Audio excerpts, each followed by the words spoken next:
On ne va pas perdre de temps, on a un sujet qui est très intéressant. Bienvenue à toutes et à tous dans pour cette quatrième session des Têtes chercheuses 2021. C'est avec beaucoup de plaisir qu'on vous retrouve sur un sujet qui est dans l'air du temps, très intéressant, les nouveaux métiers, les nouvelles formations. Euh, les Têtes chercheuses, qu'est-ce que c'est en deux mots? C'est un format de webinaire qui dure sur une heure à peu près.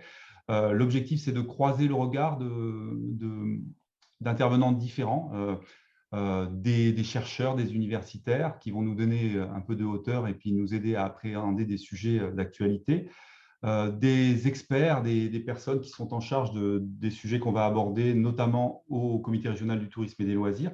Et puis, c'est ça qui est intéressant aussi, le regard d'un professionnel, de quelqu'un qui vit au quotidien le tourisme d'une manière un petit peu différente, beaucoup plus proche que celle qu'on peut avoir nous. Donc, c'est bien ça le principe de ces têtes chercheuses qui ont été créées sur une idée originale de Pierre Torrente de l'ISTIA, euh, que beaucoup d'entre vous connaissent bien ici. Donc, ces regards croisés nous permettent d'aborder ces sujets d'actualité, comme je le disais, euh, qui préoccupent, qui occupent beaucoup les journaux, la scène, les échanges, et pour lesquels on ressent le besoin, à travers cette crise qu'on traverse aujourd'hui, de creuser un petit peu derrière l'écorce des mots convenus, des idées reçues. Donc, c'est bien le sujet qui nous rassemble aujourd'hui. Alors, aujourd'hui, j'ai beaucoup de chance, je suis bien entouré. J'ai avec moi Juliane Boitel, qui est chargée de projet et de coopération internationale à l'ISTIA. Elle est, oui, à l'Institut supérieur de tourisme, d'hôtellerie et de l'alimentation à l'Université Toulouse-Jean Jaurès. J'ai aussi Frédéric Ledan qui travaille au Comité régional du tourisme et des loisirs et qui est en charge, dans le cadre du pôle 3D, dont j'expliquerai en deux mots ce que c'est, de la partie professionnalisation et formation. Et puis aussi, on a une chance, je disais tout à l'heure, il est 16h05, on va pouvoir démarrer.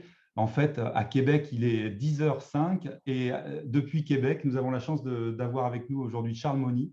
Charles Mauny, il est président et fondateur de Village Monde.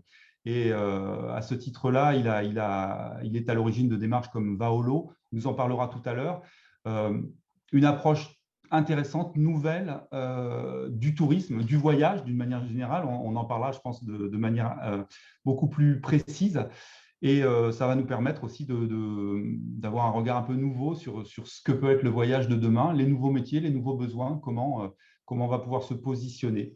Alors, quelques mots sur les règles du jeu. Vous êtes nous sommes une trentaine de participants pour le moment. Vous avez la possibilité de poser des questions à travers les conversations, à travers le chat, et aussi un petit icône que vous avez a priori tous sur la barre du bas de Zoom, questions et réponses. Vous pouvez poser des questions à travers ce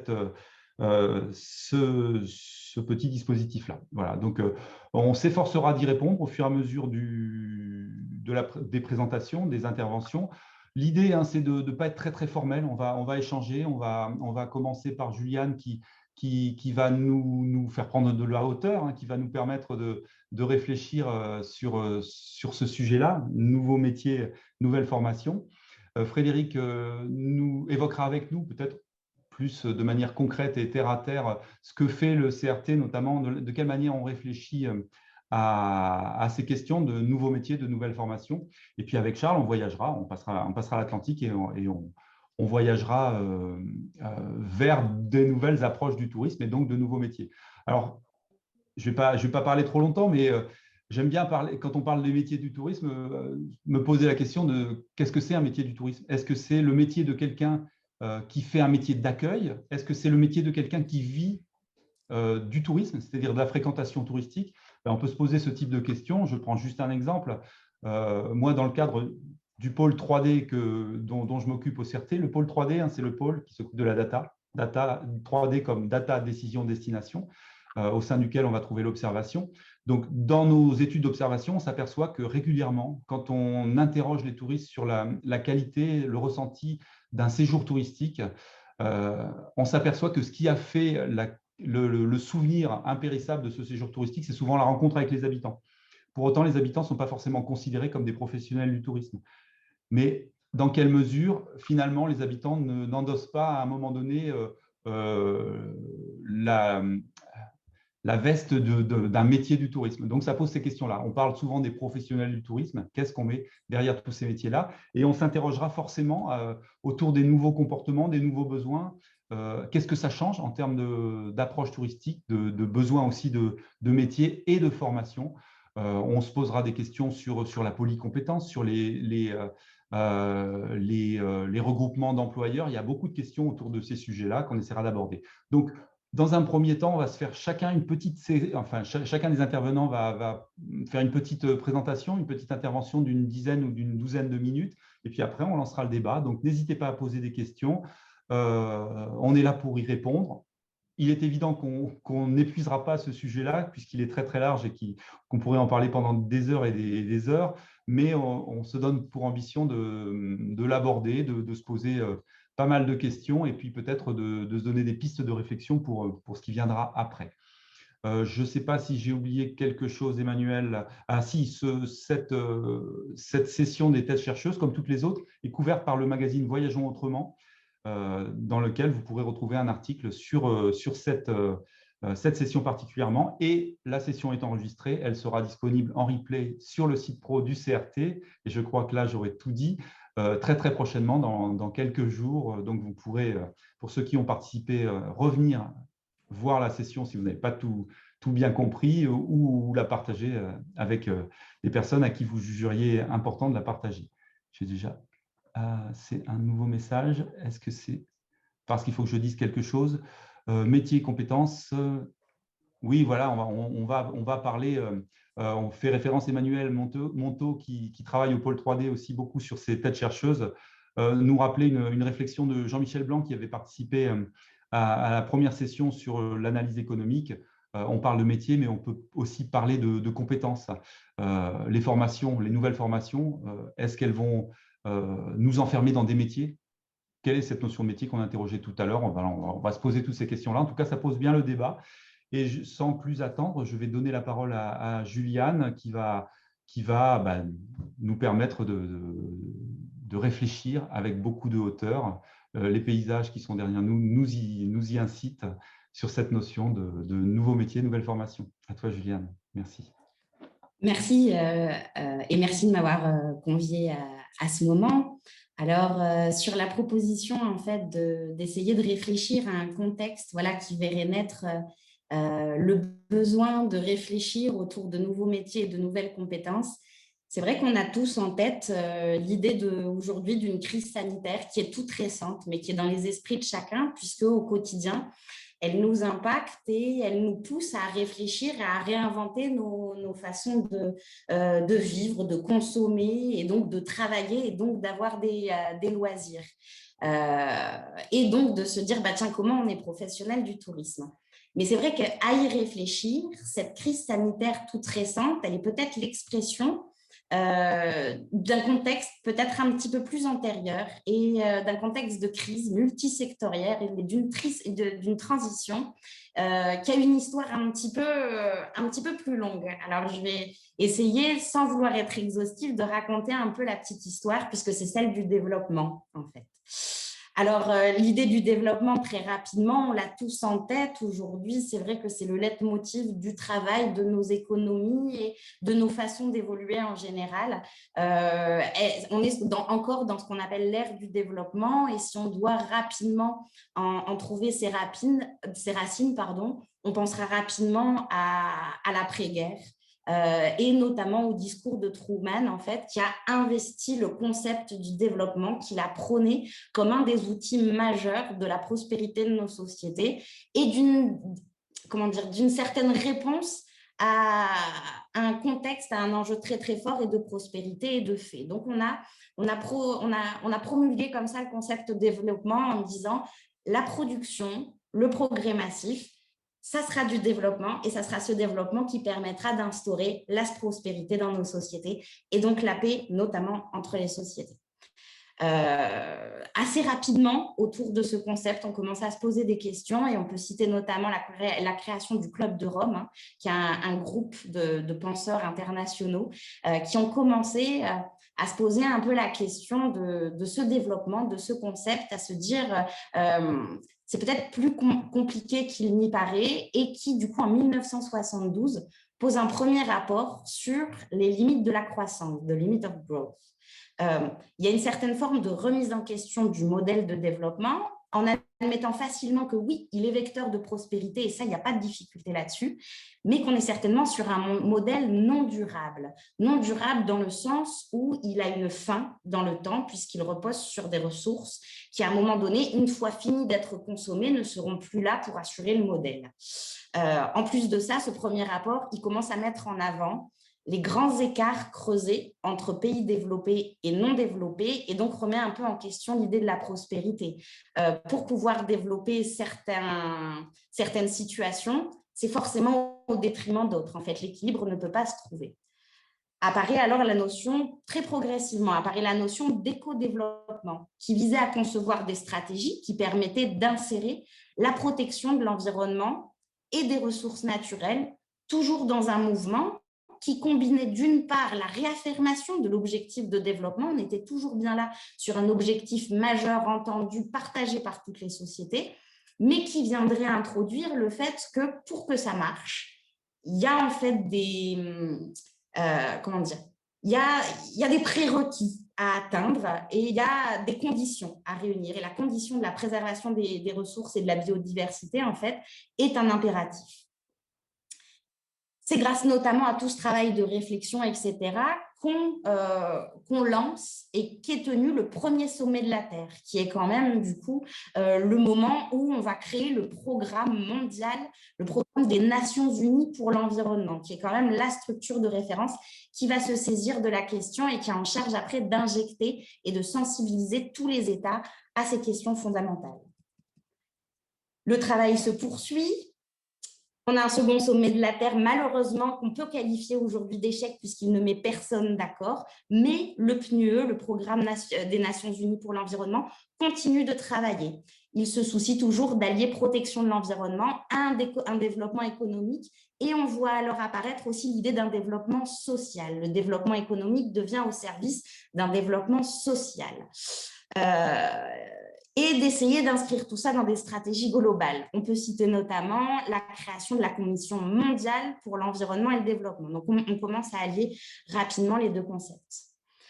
On passe un petit peu le temps et on en arrive à 1987 et à la rédaction du rapport qui est maintenant célèbre à travers le monde, qui est le rapport Brundtland, qui définit et qui crée, on va dire officiellement pour la première fois, la notion de développement durable et de ce fameux schéma que tout le monde connaît, qui travaille à un équilibre en fait de toutes les sphères, et de dire qu'un développement économique, c'est celui qui viendrait permettre en fait l'équilibre entre la sphère sociale, la sphère environnementale et la sphère économique.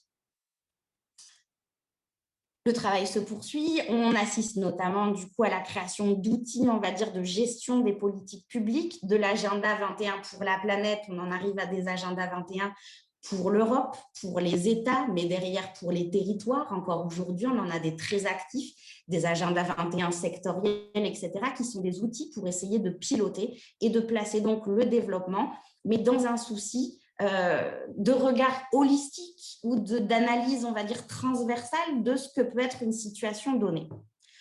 À l'échelle européenne, j'en reviens très, très rapidement, le développement durable, il est au fur et à mesure intégré en fait comme une priorité, comme une façon de regarder le développement. On peut citer les traités de Maastricht ou encore celui d'Amsterdam en 1996, où du coup on a des programmes communautaires pour le développement durable. Et donc en fait, on va orienter les politiques publiques des pays, des régions, des territoires, etc., pour essayer de modifier la façon d'envisager le développement. En parallèle de toute cette réflexion, de cette petite histoire, on assiste à la grande croissance du tourisme, en fait. Le tourisme, lui, ne cesse sa croissance. De plus en plus de personnes à travers le monde ont accès aux vacances et aux voyages. Ils voyagent de plus en plus longtemps, ou de plus en plus souvent, de plus en plus loin, et on se rend compte que le voyage devient un marqueur social puissant. Et donc, le tourisme, il n'échappe pas à la réflexion de dire et le tourisme et le développement durable, comment ça marche? Et alors arrivent des nouveaux courants de pensée. Et pour ne citer que lui, Jean Viard disait « Il est bon de partir, dévastateur d'arriver ». Qu'est-ce qui se passe? On a de nouveaux programmes internationaux, encore une fois, qui se saisissent de la question, qui se disent le tourisme est en effet certainement un vecteur, un outil de développement économique majeur, mais certainement qu'il doit être regardé à l'échelle non seulement pas d'un levier de développement économique, mais bien de situations territoriales données, où pour pouvoir appréhender les effets positifs du tourisme, il faut savoir aussi en appréhender les potentiels effets négatifs et essayer de jongler avec tout ça. Alors, pour ne citer que, on a des grands programmes, encore une fois, internationaux qui sont en charge de sensibiliser, de travailler ces questions. On a le Code mondial de l'éthique du tourisme ou encore le programme STEP, qui est un programme spécifique de lutte contre la pauvreté à partir de l'activité touristique. Tout ça piloté par l'Organisation mondiale du tourisme. À l'échelle du marché beaucoup plus économique, le tourisme durable, il commence à se faire une place et on voit apparaître de nouveaux concepts qui se déclinent ici sous forme de produits, de niches. On voit apparaître le concept d'écotourisme, de tourisme responsable, mais aussi, on va dire, d'utilisation, parfois, on va dire, à plusieurs niveaux du terme. Voilà, parfois produit de niche, parfois leitmotiv, outil marketing commercial. Le tourisme durable, il tente de trouver sa place et de s'insérer dans un marché touristique toujours plus foisonnant sur la base d'un système concurrentiel où chaque territoire veut son lot d'activités touristiques, essaye de se différencier et d'en tirer les bénéfices. De nouvelles normes environnementales aussi apparaissent au service certainement d'une certaine forme de durabilité dans le tourisme, entre normes environnementales et nouveaux labels différenciateurs. Les équipements se réforment au service d'une meilleure prise en compte de l'environnement ou des écosystèmes autour d'eux, et l'offre touristique et les équipements évolue et s'adapte aussi à une demande qui elle-même de plus en plus sensible à une prise en compte de l'environnement, recherche des produits beaucoup plus en phase à cette recherche d'équilibre entre biodiversité, environnement et bien-être ou loisirs. Plus récemment et à l'échelle vraiment des territoires, on peut parler également des effets du changement climatique qui sont de plus en plus visibles. Associé à la massification des flux touristiques, il pose de nouvelles problématiques. Dans les zones de montagne, sur le littoral ou encore en ville, entre d'une part raréfaction de certaines ressources naturelles socle à l'activité, on peut prendre l'exemple de la neige, et d'autre part phénomènes sociétaux de rejet d'un trop tourisme ou d'une massification qui serait au détriment des populations locales, arrive de plus en plus le phénomène touristique qui doit se recomposer. Et on voit apparaître un besoin très fort alors de pilotage de l'activité touristique, d'un regard, d'une analyse qui serait beaucoup plus territoriale et qui permettrait d'appréhender d'une part et peut-être même d'anticiper d'autre part les effets que pose le tourisme sur un territoire pour qu'il soit accepté de tous et acceptable pour le territoire. Alors, vous voyez, avec cette petite histoire, je n'ai toujours pas parlé de Covid, en fait. Par contre, l'histoire, elle laisse apparaître certainement différents pendants à une mutation de l'activité touristique. Alors, si on doit essayer de synthétiser tout ça et d'en tirer certains grands traits de mutation, de quoi on peut parler? On peut parler d'une part d'une mutation sectorielle, parce qu'aujourd'hui, si on reprend le phénomène de changement climatique, le secteur touristique, ses équipements, ses offres, doivent de toute évidence s'adapter au moins aux effets du changement climatique. On ne va pas parler aujourd'hui des biais pour le faire, mais aujourd'hui, dans tous les cas, sur de nombreux territoires, il y a une mutation en place d'un point de vue au moins sectoriel. On a également une mutation organisationnelle, en fait, qui aujourd'hui est complètement nécessaire. Et ça, on va parler davantage plus de l'ère et de l'avènement du numérique. Aujourd'hui, le numérique, il est en train de profondément impacter toutes nos façons de travailler et également de consommer le tourisme. Alors, à l'échelle des secteurs, On est passé en fait d'un stade de nouvelles technologies, en fait, du numérique au service d'une meilleure information, d'une meilleure communication et d'une meilleure promotion des offres, à un numérique qui aujourd'hui nous aide à réfléchir, nous aide à piloter. Et donc, on est passé un peu de l'avènement des nouvelles technologies de l'information, de la communication, à l'ère du big data et de l'intelligence artificielle qui doit certainement nous engager dans une mutation organisationnelle où on peut se faire appuyer pour appréhender des situations beaucoup plus larges, beaucoup plus complexes et d'anticiper des impacts. Et enfin, je l'ai abordé rapidement, on a en effet aussi une mutation sociétale où, de toute évidence, eh bien, les consommateurs, les professionnels, les habitants d'un territoire ont évolué dans leurs souhaits, dans leurs besoins, dans leurs désirs de relations entre ressources naturelles, nature et territoire. Et le secteur touristique s'adapte et le fait au quotidien dans la réponse qu'il peut appréhender, qu'il peut donner à ce changement de comportement et à ces nouveaux besoins des sociétés. Très rapidement, parce que je vois que le temps presse, une fois qu'on a parlé des mutations, on en revient à notre sujet qui nous intéresse, c'est-à-dire quels enjeux pour la formation? Est-ce qu'on peut parler de nouveaux métiers ou est-ce qu'on peut parler de métiers de demain? Est-ce qu'on parle de nouvelles compétences ou d'une nouvelle façon d'aborder en fait les compétences? Ou est-ce que la réponse, elle est un peu tout à la fois?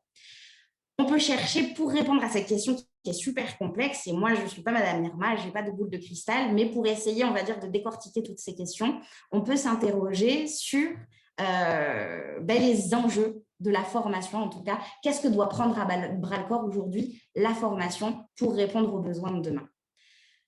L'adaptation des pratiques et des nouvelles techniques de la saison hivernale peut être un exemple. Aujourd'hui, comment on s'adapte aux effets du changement climatique. La diversification des activités, comment on travaille le 4 saisons, la porosité entre loisirs et tourisme dans un nouveau contexte où parfois on est contraint, parfois on a le droit de sortir, parfois on n'a pas le droit de sortir, comment on réappréhende ces secteurs qui communiquaient parfois peu en fait, encore jusqu'à présent.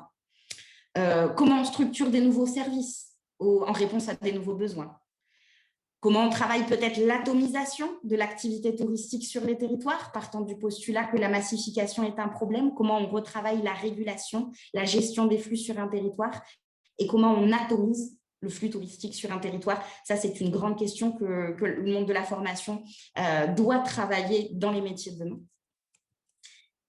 Je l'ai cité rapidement, mais la gestion des flux touristiques et des ressources et le pilotage de l'activité touristique dans les territoires, ça semble être un enjeu majeur qui aujourd'hui peut appréhender, et notamment dans le monde de la formation, c'est des nouvelles formations qui apparaissent et pour lesquelles aujourd'hui, on a beaucoup de nouvelles choses à dire. Le progrès nous aide, l'intelligence artificielle nous permet aujourd'hui d'avoir de nombreuses données en temps réel et nous permet de comprendre des choses qu'on sentait, mais qu'on avait bien du mal à quantifier ou à qualifier il y a très peu de temps.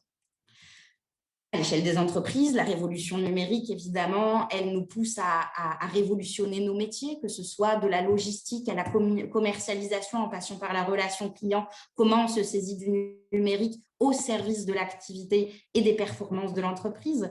Et à l'échelle du territoire, comment on arrive à repenser nos possibilités d'observation, d'analyse de la place du tourisme et de ce qu'elle provoque sur les territoires.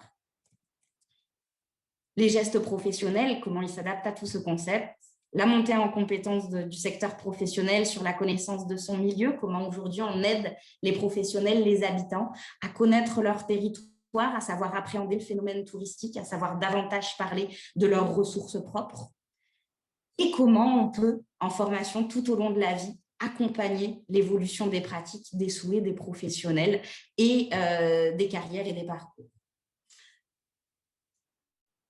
Au regard de ces enjeux, on peut alors envisager la nécessité de l'évolution des compétences, mais aussi l'apparition de nouvelles compétences, notamment en matière de pilotage de l'activité.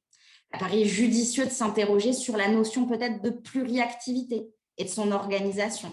Dans de nombreux types de territoires, les métiers touristiques, saisonniers, doivent être peut-être complétés d'autres métiers afin de permettre aux employés d'en vivre.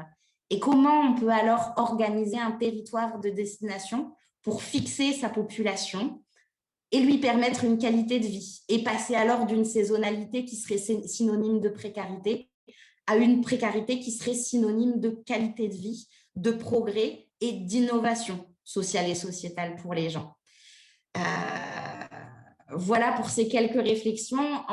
Juste en conclusion, on peut peut-être s'interroger, de se dire que la crise sanitaire d'aujourd'hui, elle est peut-être le moteur, mais elle est peut-être plutôt la loupe de quelque chose en fait de prégnant, d'un enjeu très très fort qui nécessite aujourd'hui de repenser le tourisme peut-être comme un outil au service d'un développement plus global et non pas un secteur tubulaire économique qui ne fonctionnerait que dans son propre tube. Voilà pour ce petit contexte. Merci beaucoup, Juliane. C'est important de replacer dans un contexte beaucoup plus large, y compris historique, ce bouleversement qu'on vient de subir à travers la crise Covid, qui finalement est, comme tu disais, une loupe, un révélateur d'une situation qui évolue. Bah, tu as donné des dates qui remontent à très loin et une réflexion qui a beaucoup, beaucoup évolué, qui a suivi un cours assez long et très progressif et qui a subi un coup d'accélération à cause de la crise. Mais ce fameux monde de demain dont on parle tous les jours, qui va arriver à partir de la semaine prochaine, à partir du moment où les terrasses sont réouvertes, on sera dans le monde de demain. Et ben voilà, il est pas né d'hier, quoi. Je ne sais pas si je peux dire ça comme ça, mais maintenant je vais donner la parole à Frédéric Ledan parce qu'on va essayer de se poser la question de savoir comment un organisme comme le Comité régional du tourisme et des loisirs prend ce problème à bras le corps et puis essaye de répondre à ces questions que tu as posées, Juliane. Comment ben, on se pose ces questions des compétences, des métiers, de la pluricompétence, de la saisonnalité, qui est un sujet super important, et puis de la complémentarité qu'on peut avoir entre tous ces différents métiers ou ces différentes compétences qu'on trouve dans ce secteur touristique qui est beaucoup plus que ce qu'on veut d'habitude enfermer dans un petit noyau de professionnels, encore une fois avec des guillemets, de professionnels du tourisme. Fred, à toi. Oui, bonjour à tous. Rapidement, bien sûr, parce que Juliane a beaucoup parlé, Oui. donc on a beaucoup moins de temps. Oui, je vais faire très vite. Bonjour à tous. Donc, quand on parle de nouveaux métiers, on parle d'emploi. Et le CRTL, jusqu'à il y a peu de temps, n'intervenait pas directement sur l'emploi. C'est une mission assez nouvelle qui est développée. Et sur la formation était à destination des offices de tourisme, des institutionnels, puisque le CRTL animait ce réseau. Et on est en train de l'étendre à l'ensemble des acteurs sur différents sujets, sur l'accueil, sur le web marketing, et avec différents formats, des tutos, des ateliers numériques, de la formation classique. Donc, c'est quelque chose qui nous permet aussi d'être en contact avec le monde du terrain et d'avoir une vision sur les besoins en formation, aussi en termes d'emploi, puisque là aussi c'est nouveau pour nous. Il y a un outil sur le site pro, d'ailleurs vous avez le lien là, dans la conversation vers le site pro. Il y a une nouvelle rubrique qui vous permet de consulter ou de poster une annonce d'offre ou de demande d'emploi. Donc, c'est pour les saisonniers, pour les stages, pour les emplois CDI, CDD, etc. Et donc, ça nous permet aussi de voir un petit peu l'évolution des types de postes qui sont proposés. Puisque quand on m'a parlé de nouveaux métiers, je me suis dit, oh là là, moi non plus, je ne suis pas Madame Irma, c'est de la prospective, donc on ne peut pas dire de bêtises. Donc, j'ai commencé par regarder en arrière ce qui s'était fait. Et je me suis aperçu que les facteurs qui pouvaient engendrer de nouveaux métiers, c'était soit une évolution du produit touristique. Par exemple, on l'a observé dans les campings. On est arrivé vers du locatif, puisque les campings se sont équipés de bungalows, de chalets, qui sont maintenant vraiment des maisons. Et ça a généré de nouveaux métiers et même une pérennisation de l'emploi saisonnier sur une période plus longue, puisqu'on est sur du locatif. Donc ça, c'est vraiment l'évolution du produit qui a généré de nouvelles compétences. C'est vrai qu'il vaut mieux parler de compétences que de métiers. Mais c'est le seul exemple que j'ai trouvé, parce qu'ensuite, c'est surtout l'évolution du comportement d'achat des clients qui a généré de nouvelles habitudes et donc de nouvelles compétences. Et quand on regarde sur les offres d'emploi, les métiers ou les compétences récentes qui sont demandées, on trouve des termes qu'on n'entendait pas il y a quelques années: channel manager, yield manager, community manager, reputation manager, web designer. Donc tout ça, c'est lié à la technologie, bien sûr, et c'est lié aussi au comportement d'achat des clients. Et vous l'avez remarqué, c'est que des termes anglais. Mais ce n'est pas un hasard. En fait, ça a démarré aux États-Unis, la technologie, les techniques de vente, le yield, etc. Et puis, ensuite, ça a été dupliqué, adapté sur l'ensemble du monde. Aujourd'hui, on n'en est plus là. Il y a peut-être de nouveaux métiers qui arrivent. Et j'ai le bonheur de pouvoir vous les dire parce que là, ils sont en français. On a, par exemple, agent de valorisation du patrimoine naturel, animateur en écotourisme, concepteur de loisirs verts au sein d'un groupe hôtelier, responsable du développement durable. Et là, on est sur des métiers qui sont sur la thématique de l'écotourisme. J'ai pris cet exemple-là, mais il y en a d'autres. Mais ça nous montre qu'on n'est plus derrière forcément les États-Unis, qu'il se passe aussi des choses en Europe. Et que sur cette thématique-là, on est en train aussi de créer de nouvelles compétences. Alors, est-ce que c'est quelque chose de futile? Est-ce que c'est une mode? Est-ce qu'on est, pour le coup, justement dans du durable? Là, c'est difficile à dire. Mais il ne faudrait pas céder à la facilité de se dire, tiens, il y a un concept, il y a une mode, hop, c'est des nouveaux métiers, on va tous vers ça. On parle d'emploi, donc il faut regarder aussi les débouchés et les gros employeurs. Est-ce que, par exemple, sur le tourisme durable, les nouvelles compétences qui sont demandées, c'est juste une transformation de l'emploi ou est-ce que ça nécessite de nouvelles formations? Voilà, ça, c'est des questions qui se posent. Il faut faire très attention de ne pas regarder des niches. On a parlé, par exemple, il n'y a pas très longtemps de l'œnotourisme. Tout le monde disait c'est le Graal, on va tous se former à l'œnotourisme. C'est quand même une niche. Donc, il faut pondérer et il faut vraiment regarder en termes de volume d'emploi si on est sur vraiment un nouveau débouché, s'il faut réfléchir à de nouvelles formations ou pas. Voilà, c'est un petit peu ce témoignage que je voulais apporter sur une prudence nécessaire. C'était important de faire ce point-là. Alors, c'est vrai que quand on pose la question des nouveaux comportements, des nouveaux besoins, ça veut dire quoi? Est-ce que ça veut dire que le tourisme, aujourd'hui, c'est différent du tourisme d'hier? La notion de voyage, la notion de rencontre, est-ce qu'elle est si différente que ça? Et évidemment, peut-être en termes de comportement, d'attente. Je vois aussi les questions qui se posent. Jean-Michel Blanc, je pensais que tout à l'heure, Emmanuel me faisait repasser une de tes interventions de la dernière fois, mais tu es là en direct. Bonjour Jean-Michel. Et donc oui, à relier aussi à toute la logique des démarches comme le RSE dans l'approche des entreprises, c'est des nouveaux métiers qui sont en lien avec tous ces éléments-là. Et je vois aussi que, bien sûr, enfin, pas bien sûr, mais une professionnelle du tourisme et formatrice en tourisme, restauration et hôtellerie aimerait bien partager son expérience de la situation actuelle. Vous comprendrez que ce n'est pas évident de faire du partage d'expérience là, mais on essaiera de se donner un petit moment d'échange sur ce sujet-là à la fin. Donc, pour interroger cette question de voyage, aujourd'hui, hier, demain, l'expérience du Village Monde nous semble très intéressante à partager avec vous.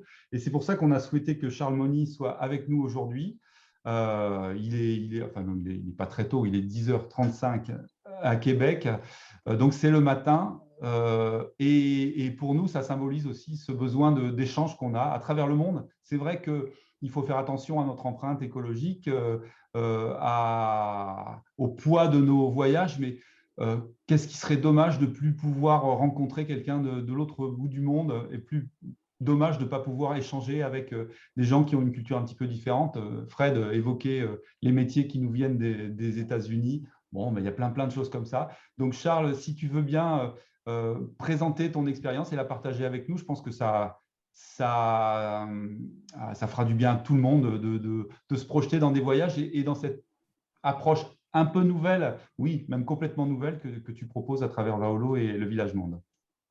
Merci beaucoup de m'avoir invité. Ça me fait plaisir d'être effectivement connecté grâce à la technologie de l'autre côté de la rivière Atlantique, là, donc de la grande rivière, on l'appelle.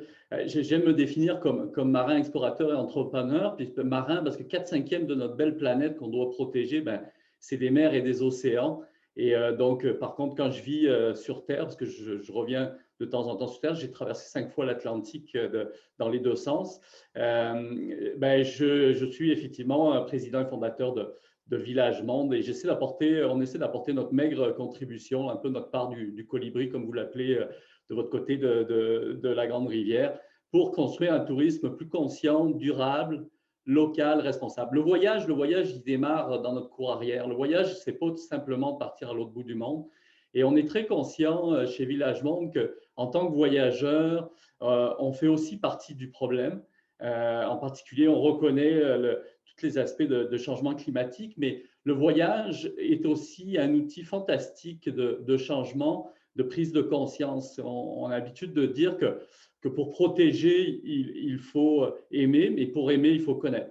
Et l'impact de nos actes un peu partout sur la planète et un impact à l'autre bout du monde. Donc, mais en quelques mots, Village Monde, puis après je reviendrai sur le sujet. On est une organisation d'innovation sociale qui a été créée à Québec, mais aujourd'hui, on a la chance d'être une organisation franco-québécoise puisqu'on a des bureaux, une petite équipe en France. On est présent dans 65 pays et on travaille vraiment à voir le tourisme comme un outil de développement d'économique locale durable, à lutter contre l'exode rural. Et c'est pendant un tour du monde à la voile à Madagascar que le déclic s'est fait à la rencontre de communautés évidemment très, très précaires. Mais il n'y a pas besoin d'aller à Madagascar, je vous rassure, pour avoir ce niveau de conscience-là. Donc, c'est depuis ce temps-là que Village Monde a souhaité s'orienter, donc en 2013, vers l'essor d'un voyage au cœur de la planète, de la rencontre, qui replace l'humain aussi et l'environnement au cœur du voyage. Parce qu'on se dit bien, la planète, on la protège, mais c'est pour protéger l'humanité, puisque la planète n'a pas besoin de nous pour continuer à vivre, mais on a la chance de vivre sur une planète qui est viable pour l'humain et on doit la protéger pour protéger ce que nos nations autochtones au Québec appellent la terre-mère, la terre nourricière. Donc, l'idée, c'est d'être contributeur, que ce voyage soit contributeur à un meilleur vivre ensemble, riche de nos différences, de nos diversités, respectueux des personnes, de la planète et des écosystèmes. Nos actions, puis je finis après avec Village Monde, promis, sont très terrain, citoyennes, entrepreneuriales. On intervient aussi bien en connexion avec des très petites communautés, je pense qu'à Flores en Indonésie, à Madagascar, avec des organisations paysannes, à des projets plus structurants, réseaux d'écotourisme, écotourisme carboneutre dans le sud du Bénin, dans la région des mangroves, ou des programmes beaucoup plus complets. Entre autres, on est très impliqué dans la relance d'un tourisme plus durable au Québec, ce qu'on appelle, nous, au bout du chemin, en dehors de l'autoroute du tourisme traditionnel qui est Montréal, Québec, la Gaspésie, ou avec les communautés autochtones du Canada. Donc, on vole un peu entre ces différents niveaux, mais toujours par des actions terrain. Pour revenir au sujet, puis ça a été très bien introduit par Juliane, donc je vais être rapide. On est 8 milliards d'humains sur le peu de terre, 1/5 de la planète, comme je vous l'ai dit, le reste c'est de l'eau. Donc on est 8 milliards d'humains, une vision de 10 milliards d'ici 2050 et une démocratisation du tourisme, la croissance de plusieurs pays qui ont les moyens maintenant de voyager. Et ce n'est pas étonnant qu'on ait assisté à un phénomène de surtourisme et à découvrir, à percevoir les limites du tourisme traditionnel et dans certains cas, leurs conséquences désastreuses sur l'environnement humain.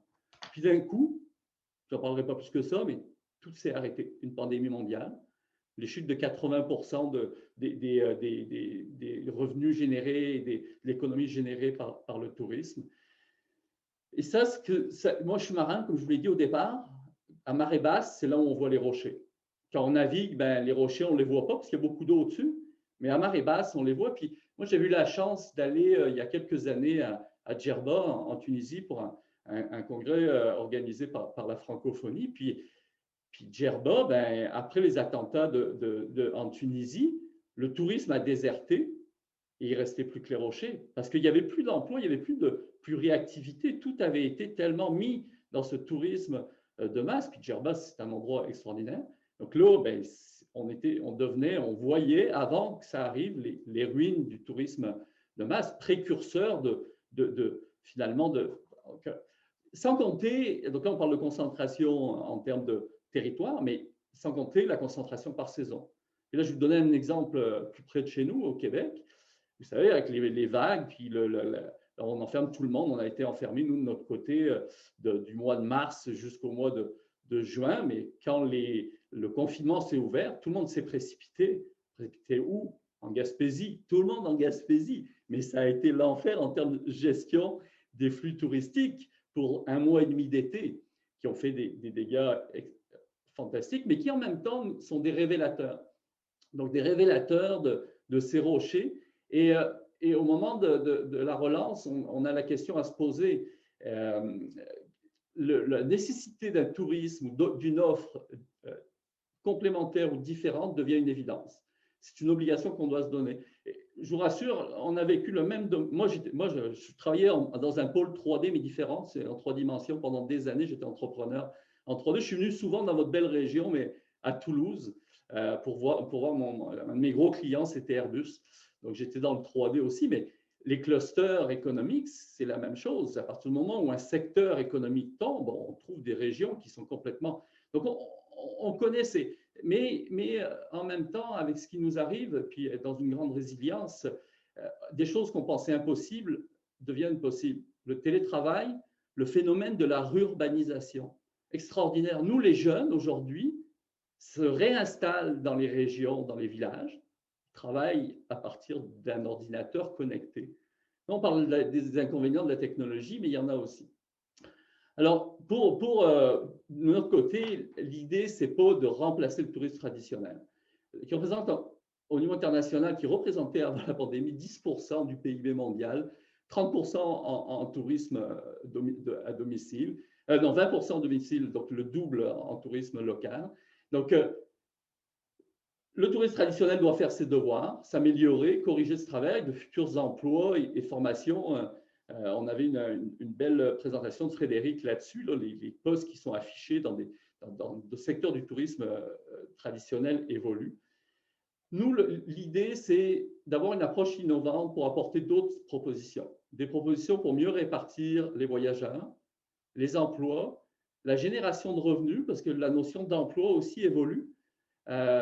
Favoriser un développement harmonieux et durable du territoire, créer des circuits courts viables en zone rurale, avec un nouveau paradigme qui est de plus en plus apprécié par les voyageurs, un voyage plus conscient, générant plus d'impact local et éco-responsable. Donc les temps changent et doivent changer. La transition touristique, forcément pour nous, pour moi, va inévitablement s'accompagner d'actions de formation pour préparer les futurs diplômés, mais pas que. Les acteurs de terrain à tous les niveaux, les acteurs du tourisme, les habitants, les professionnels, les collectivités, mais sans oublier un composant essentiel, les voyageurs. Il n'y a pas de changement, de transition, s'il n'y a pas un changement d'habitude des voyageurs. Donc, la beauté, par contre, il semble que les voyageurs sont prêts. Mais la question à se poser, qu'on s'est posée, c'est est-ce que les voyageurs ont tous les outils pour y arriver? Je prends encore là l'exemple de la saisonnabilité. Tout le monde a les vacances en même temps. Pas facile de passer au travers des saisons. En tout cas, sur les endroits où on a un peu plus de pouvoir, donc nous, on a décidé d'innover dans les outils à mettre en place pour accompagner cette transition. Donc, en particulier, on propulse depuis plusieurs années déjà une plateforme collaborative qui s'appelle Vaolo, qui vient du malgache Vao Lorano, qui veut dire nouvelle source, qui rassemble en fait des voyageurs, des acteurs locaux, mais aussi des acteurs de changement importants qui sont des voyageurs ou des acteurs locaux qu'on appelle les explorateurs. Moi, j'habite, comme je vous disais, de l'autre côté de la Grande Rivière. Jacques Cartier est arrivé de Saint-Malo, ici, dans le village en bordure de Québec, et a découvert un nouveau monde et a inspiré les habitants, les gens à le suivre. Ben, nos explorateurs, c'est un peu ça, sauf que la géographie, on la connaît pas mal, elle est pas mal cartographiée par Google, mais il y a encore énormément de choses à explorer, et en particulier l'humain, le rôle de l'humain, l'impact, les initiatives, tout ce qui est le monde invisible de notre territoire qui nous permet justement d'avoir une promesse d'un développement plus conscient et avec un meilleur impact.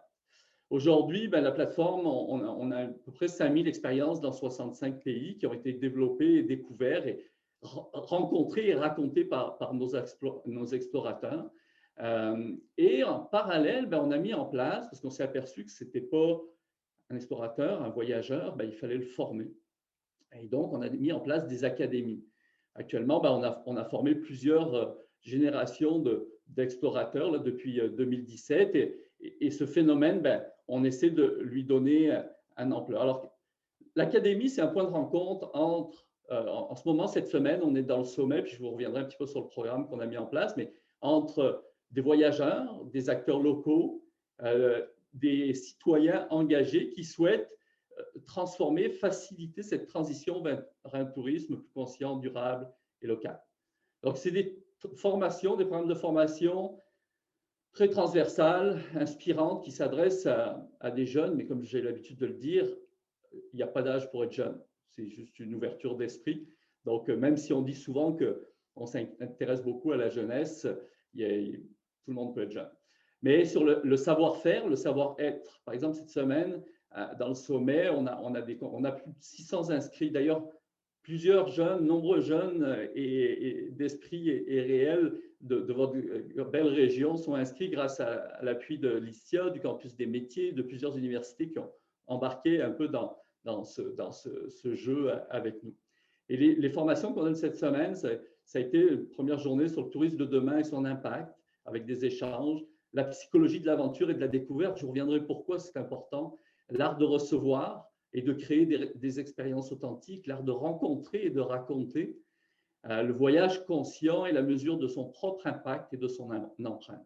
Donc, vous voyez, avec des thématiques assez transversales et qui peuvent être pris pour des voyageurs, mais pour des acteurs locaux, pour des collectivités. C'est une prise de conscience au travers de ça. Pour revenir aux essentiels, c'est quoi le tourisme, le voyage? C'est très simple, c'est l'art de rencontrer, de créer une rencontre entre des hôtes, des acteurs locaux et des visiteurs, au travers de la découverte d'un lieu unique, d'un mode de vie, là où ces acteurs locaux et ces hôtes, parce qu'on veut pouvoir dormir dans ces lieux-là, ralentir le voyageur. Donc, ces acteurs locaux ils vivent dans ce lieu, donc que ce soit une communauté, un village, une vallée, une région. Puis, on parle beaucoup de ruralité, mais un quartier dans une ville, c'est un village. Encore là, c'est à partir du moment où on s'immerge. Donc, c'est quoi former à l'art de la rencontre et de la découverte? Moi, quand j'étais enfant, moi, j'étais avec mon âge, même si je me considère encore jeune, je suis de la génération d'avant les réseaux sociaux. Donc, on parlait aux gens. On ne faisait pas juste chatter. Mais à l'époque aussi, la vérité, c'est qu'on nous disait, à nous les enfants, qu'il ne faut pas parler à quelqu'un que tu ne connaissais pas, que c'est dangereux. Mais là, moi, je pense qu'il faut former nos jeunes. Puis là, je parle de la formation, là, ça commence très jeune, les écoles primaires.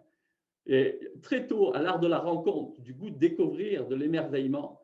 Ce n'est pas une honte, ce n'est pas quelque chose qu'on doit oublier quand on grandit. C'est des choses où on doit rester enfant. On en parlait un petit peu avant de démarrer.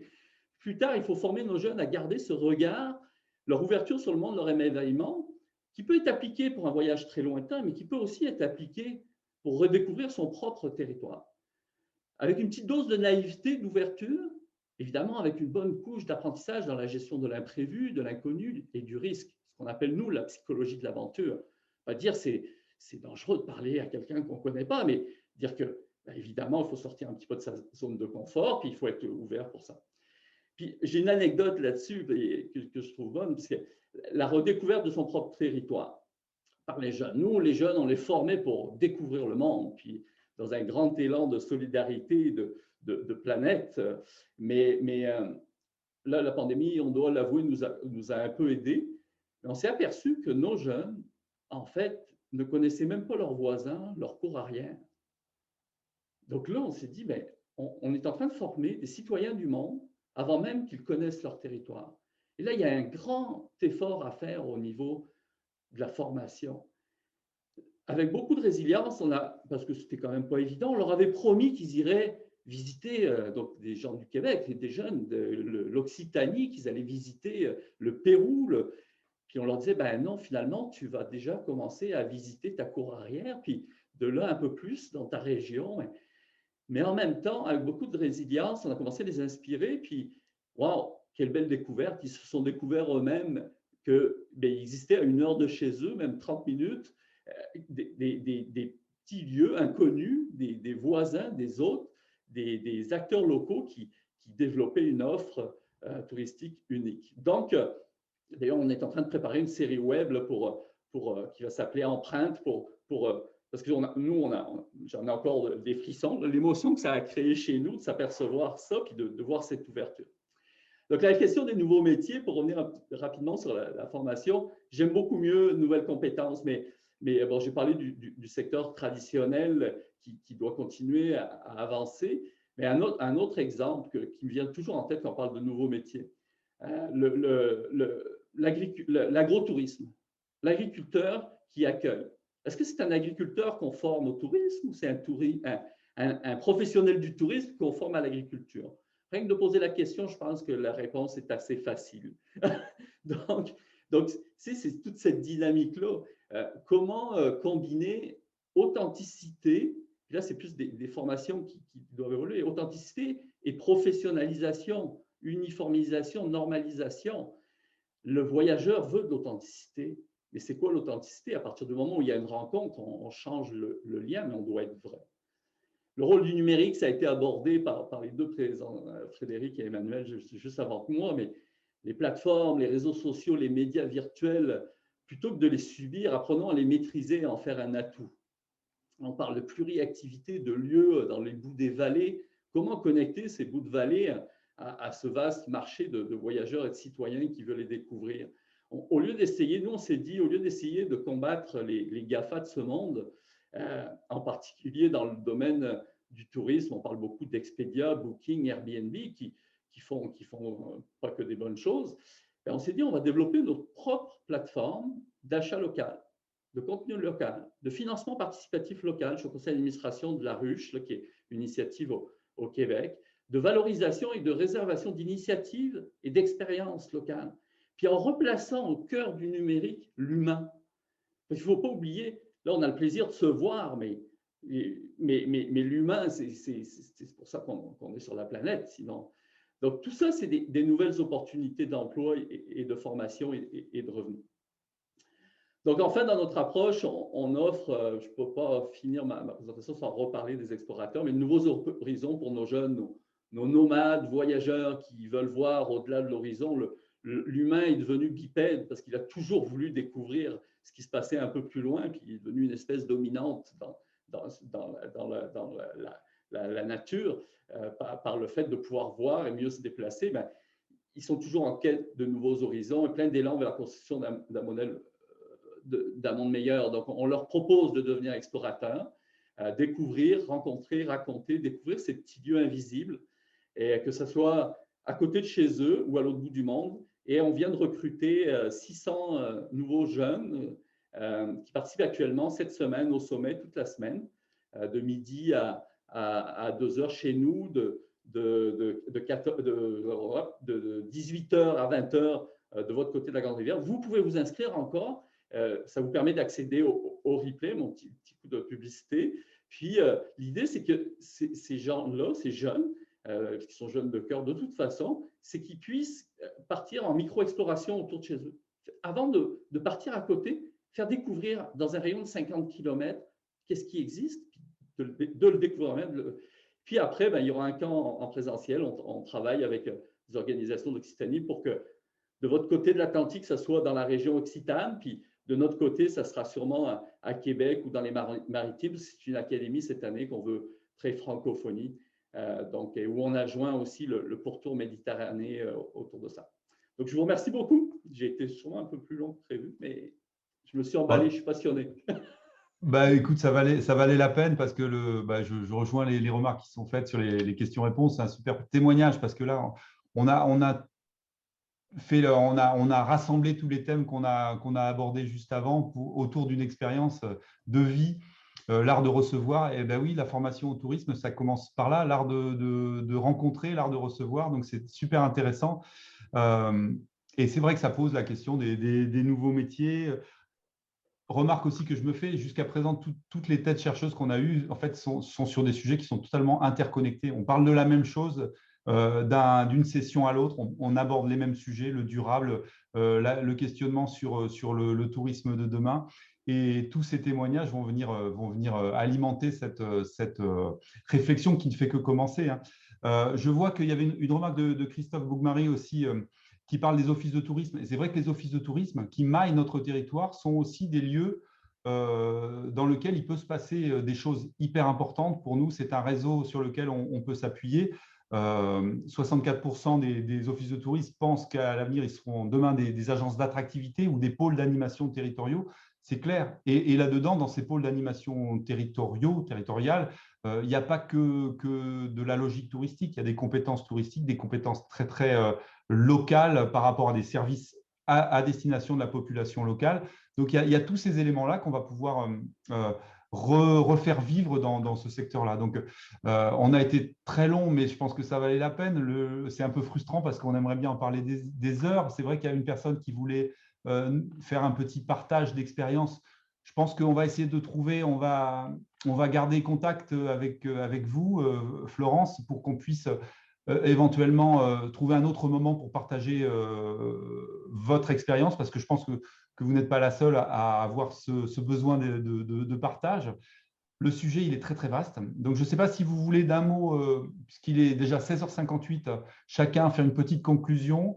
Moi, je me suis régalé à vous écouter, en tout cas. J'espère que le public aussi. Il n'y a pas énormément de questions, un nouveau message. Oui, bon, on va trouver un moyen, Florence. Ah oui, des questions qui se posent. Jean-Michel, toujours aussi bavard. Je plaisante. Hein. Industrie touristique avec ses métiers. Ouais, je vous le lis. Hein. Remarque de Jean-Michel Blanc.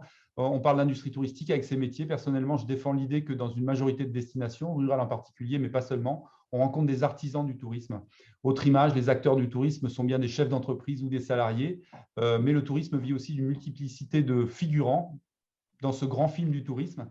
Un propriétaire de gîte ou de chambre d'hôte qui a une activité annexe, est-il acteur ou figurant?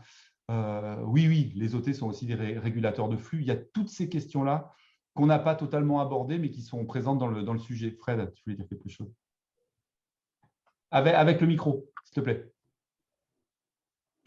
Pardon pour le son. Je voulais juste réagir par rapport à la remarque de Jean-Michel sur les propriétaires de gîtes et meublés. Ce n'est pas des figurants, c'est des gens dont le métier a beaucoup changé parce qu'ils ont appris à faire un site internet, ils ont appris le yield management, ils ont appris des tas de choses et ils se sont professionnalisés. Ils ont été aidés parfois par des plateformes privées qui font des formations, par des labels qui les ont accompagnés, par le CRT. Et donc là, on est vraiment pour le coup sur des professionnels vraiment complets. C'est du vécu, Fred. Ouais, il y a toutes ces questions-là, évidemment, qui sont posées. Moi, je pense que on a bien vu qu'on fait partie d'une histoire, mais alors, Juliane et ensuite Charles. Je ne dis plus rien. Oui, peut-être juste un petit mot de la fin. Pour ma part, j'aurais aimé juste rebondir et sur les propos de Charles et sur la question posée par M. Bougmari. Si en effet, il faut envisager la révolution ou la transition également des métiers des offices de tourisme, je pense qu'il y a quelque chose de très innovant à questionner et je sais que les petits territoires le font déjà, mais c'est aussi une prise de conscience chez les professionnels, chez les artisans, chez les commerçants. Partant du postulat que la micro-aventure est ouverte à tout le monde et à chacun, jeune ou moins jeune, je pense que, et face à la relocalisation de l'activité touristique, eh bien, l'évolution des compétences passera aussi certainement par une connaissance fine et ultra maîtrisée de ce qui se passe sur son petit territoire, sur l'ensemble des acteurs économiques, allant de l'entrepreneur à la boulangère, au service public du territoire, etc. Je pense que la micro-aventure, elle est aussi en fait ouverte à que ce soit les consommateurs ou les professionnels du tourisme, et certainement que les offices de tourisme vont pouvoir cristalliser, on va dire, la remise en lumière des compétences, des ressources des territoires et de réenvisager un circuit court qui serait dédié au tourisme et au territoire. Avant de céder la parole pour la conclusion à Charles, je vous renvoie justement le 1er juillet, on aura le webinaire numéro 6 qui va parler de gouvernance du tourisme, dans un tourisme en transition. Je pense qu'on va encore une fois aborder ces questions-là parce qu'on est dans la gouvernance, on est dans l'organisation territoriale et ça pose toutes ces questions-là. Charles, tu voulais dire un mot? Oui, je voulais dire un mot, mais ce n'était pas une conclusion, là tu mets le stress.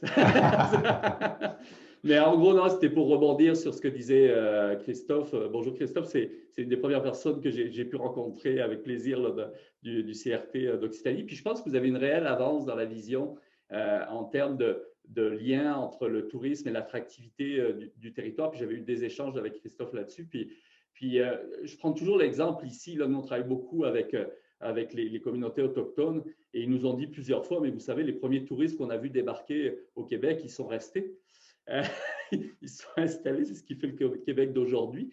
Et je pense que le tourisme aussi, c'est en termes de déploiement, développement du territoire, j'ai cité dans ma présentation le phénomène de rurbanisation. Donc, Et nous, on a été créé parce qu'on voulait lutter contre l'exode rural, mais profitons-en effectivement. Puis je pense que effectivement, le tourisme, c'est un départ, c'est un acteur de changement pour continuer à développer une vie un peu plus durable, un développement un peu plus durable.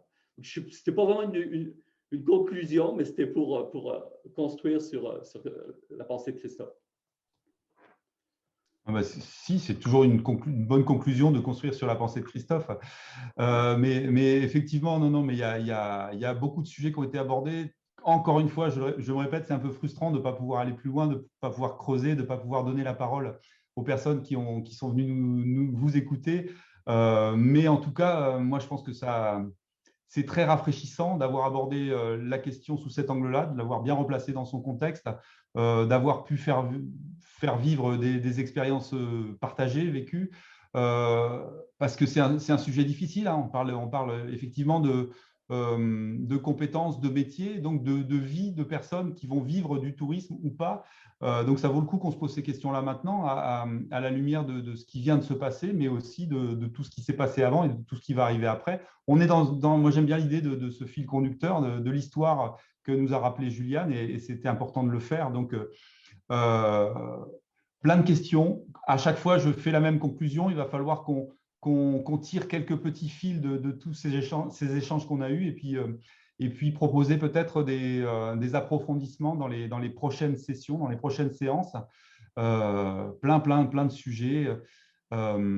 Et donc, plein de choses à se raconter ensemble. J'espère qu'on a effectivement, peut-être pas une longueur d'avance, mais une sensibilité qui nous permet de sortir un petit peu du champ classique de l'approche touristique purement développement, consommation, progression économique, parce que l'enjeu, il est ailleurs, même s'il ne faut jamais oublier qu'il y a des gens qui en vivent. Et comme tu disais, le secteur traditionnel doit aussi continuer à vivre du tourisme, parce que le tourisme, ce n'est pas qu'une chose à jeter à la poubelle, quoi. Il y a énormément de belles valeurs et de belles choses qui se passent autour du tourisme. Et le fait de rappeler que la première des formations, c'est l'art de recevoir ou l'art de rencontrer, moi, je trouve que ça, c'est une bonne conclusion.